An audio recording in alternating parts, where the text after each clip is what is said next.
Unless the attorney works for the government or some other nonprofit, they have to deal with client fee arrangements. There are 4 types of fee arrangements. Contingency fees are used most often as part of a personal injury case where the attorney receives a percentage of the total recovery. Fixed rate fees are determined at the onset of the representation and do not change no matter the direction the case may take.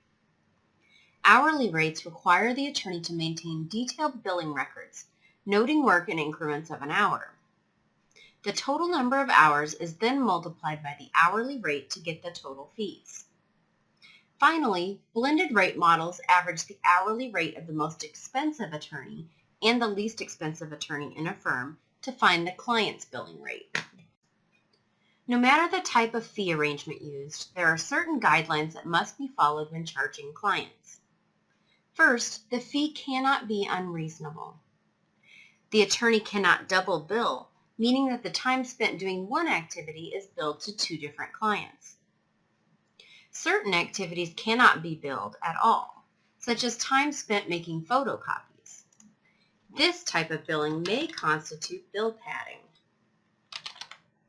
All fees must be explained in writing to the client, and they must consent to any fee arrangement. Finally, any client funds must be held in designated trust accounts until the money has been earned by the attorney. Because an attorney has an outcome in a case with contingency fees, there are particular rules that must be followed. All contingency fee arrangements must be in writing and signed by the client. They must address if the attorney's percentage is to be taken from the gross or net amount.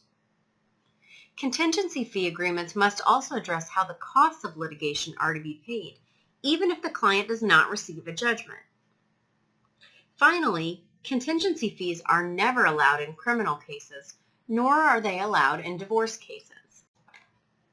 Fee sharing occurs when an attorney and non-attorneys such as private investigators, paralegals, and legal secretaries share the fees received from a client. The salary for a paralegal must be independent of the type of work done on the case, even though a paralegal's time may be billed in an hourly salary. ABA Model Rule 5.4 allows for attorneys to contribute to non-attorney compensation or retirement plans. Paralegals can also receive bonuses using this exception. Funds for these compensation schemes can come from the net proceeds of legal fees after all expenses have been paid. Bonuses cannot be paid based on the outcome of a specific case, but can rather be paid based on the general success of the firm. Sometimes a paralegal's fees can be recovered from the losing party in a lawsuit, just like attorney's fees. In order to recover paralegal fees, the paralegal must engage in substantive legal work, such as interviewing, drafting, and researching, must clearly indicate his or her reasonable hourly rate, provide documentation of his or her qualifications, be supervised by an attorney, and specify the work that was completed in the fee request. Paralegals are prohibited from establishing legal fees. Although a paralegal can answer general questions regarding the fees once they have been established, best practice is to refer the client directly to the attorney.